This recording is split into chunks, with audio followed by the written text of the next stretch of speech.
With one of the best hybrid coasters in the world, an insane airtime machine, and a brilliantly designed coaster with multiple inversions, Cedar Point has a legitimate claim to be the roller coaster capital of the world. For a new ride to stand out against their incredible lineup of thrill machines, it's not going to be easy, so that new ride has to be something unique. And Vekoma has delivered that uniqueness with their first ever tilt coaster to open in the Western Hemisphere, Siren's Curse. The tilt section certainly makes it stand out, but is this just a gimmick, and is the rest of the coaster worth riding? Keep watching to find out. Siren's Curse starts by exiting the station and entering the 160-foot tall lift hill. At the top, you make a gentle turn to the left and slowly roll out onto the tilt track. Just before you reach the end of the track, the train stops, and after a brief pause, the track pivots a full 90 degrees to become vertical. As you stare down at the ground, you're held there face first for several seconds until finally, the train is released and you plummet downwards and twist to the left. Pulling out of that drop, you continue to go upwards over a large hill and then enter a curved element similar to a dive loop that races downwards, twisting to send you into a high-speed barrel roll. You then pull upwards to the right before you enter a twisted triple down section, where the final drop sends you into a smoke-filled tunnel. You then pull upwards before flipping rapidly right and diving down in a low right-hand turn. Next, you jump over a twisted airtime hill, which then leads into the second barrel roll inversion. After a quick wave turn to the right, the track continues to turn to the right before twisting left over a small hump, cresting another small hill and jumping into the brake run. My first ride was in row 5, and after it was over, I had a huge smile on my face. I'd wanted to ride a tilt coaster for many years, ever since seeing a video of Gravity Max in Taiwan, and it was one of the few coaster types I hadn't experienced. Now that I'd ridden one, my first impression was honestly that this coaster seemed pretty much flawless, and I went straight round back to the queue to ride again. Let's get straight to what you want to know about it though, the tilt element. What's it like to experience? Well, I really enjoyed it. In the back row, it's a great sensation as you rise upwards, but in the front, it's even more unique. The unnerving feeling as you come to a stop at the edge and then slowly tilt down to the vertical position is unlike anything I've ever experienced on a coaster before. It almost feels like when you tilt, you're going beyond vertical with the drop. And I wouldn't be too surprised if we see a world's first beyond vertical tilt coaster marketed by Vekoma in the near future. As the track tilts, all your body weight moves forward and is supported by the restraint, leaving you hanging there facing straight down. You're held for a few seconds before the train releases, and instantly you freefall weightlessly until the track twists to the left and levels out.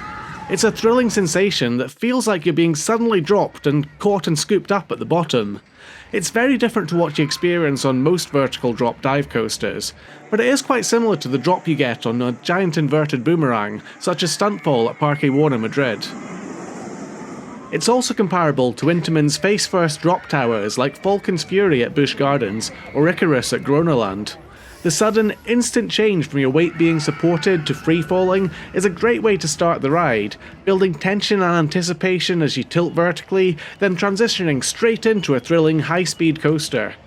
A little tip I'll give you here is, if possible, try and ride on the left side of the train, as the tilt is much more impressive as you can see straight down over the edge, whilst on the right your view is somewhat obstructed by a walkway. The back row is also the best place to sit for the drop, but you could probably guess that already.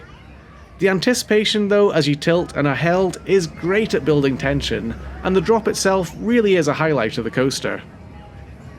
The view you get at the top is also fantastic, as you can see the whole back of the park from up there, and Cedar Point has an amazing skyline. Watching Top Thrill 2 rocket backwards up that spike whilst you experience the tilt section is something really quite special. Moving on from the drop, the rest of the track layout is fantastic as well, and it's filled with varied elements and airtime. It's thoroughly modern and the track is perfectly heartlined around the train, so the flow of the ride between elements is silky smooth. There's fun little pops of airtime at a whole bunch of different places in the track, and the inversions all deliver some floaty weightlessness. If I had to pick a flaw in Siren's Curse though, it would probably be that apart from the tilt drop, there weren't really any other standout moments on the ride. This is by no means bad, as every element is fun, smooth, and delivers enjoyable forces, and each of those elements flows seamlessly into the next, but nothing else on the ride really took me by surprise. It's sort of the same as what you find on Vekoma's other modern rides, like Abyssus or Phoenix. The ride is undeniably fun, endlessly re-rideable, and a great overall experience, but I would still be surprised if it ended up near the top of anyone's favourite list. I keep coming back to thinking that the ride is pretty much flawless, but maybe that in itself is a flaw, as everything is good or even great, but nothing else is truly outstanding or surprising.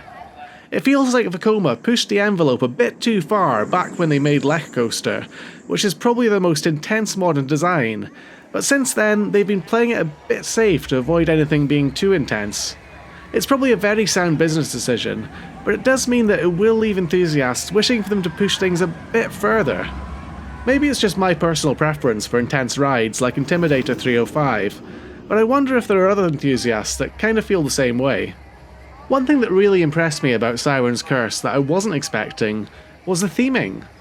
Thought has really been put into how this ride is placed in the park, with the signature tilt-drop section right by the start of the queue, and it gives some great photo opportunities.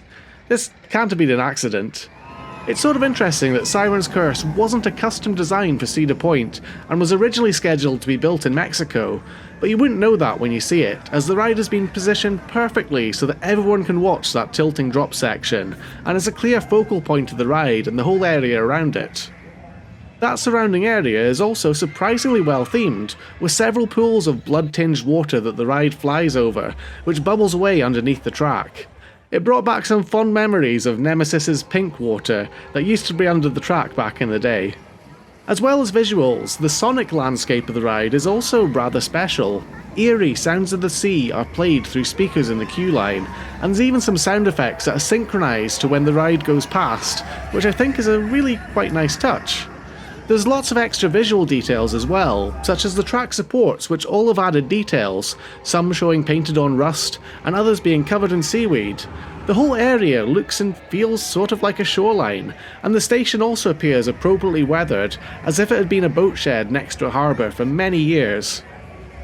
Whilst I'm talking about the ride's visual design, I did notice one slightly unusual quirk about the trains. They are very shiny and black, so on the sunny days I was in the park, they produced a mirror-like reflection of you on the back of the seat in front.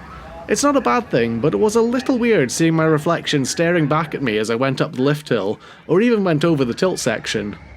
The super shiny trains also have onboard lighting, which looks fantastic at night. Initially I thought that each train had a separate colour of lighting, as you can see red and green lights flying around the track. However, the trains actually have the same colour scheme, and there's a neat effect where the lights change colour as the train dives in and out of a smoke-filled tunnel. Siren's Curse really does look fantastic at night, and a night ride on this coaster is a real joy. Following on from the theming, I'd also like to discuss the ride's onboard soundtrack, as this is another of its strengths. As soon as you leave the station, you hear the sounds of the Siren's song, beckoning you, come to us. As the train rolls onto the tilt track and comes to a stop, they chuckle and inform you that you have been lured by the Siren's call. Just as the track tilts, you hear the whole structure creaking, kind of similar to the sound effect that used to be played on the Swarm as you went up the lift hill. And as you go vertical, the sirens snarl, prepare to meet your doom, right before dropping you. At this point, heavy metal music starts, and you rock out until the end of the ride. The music syncs up with the twists and turns in the track, and it works really well to enhance the overall ride.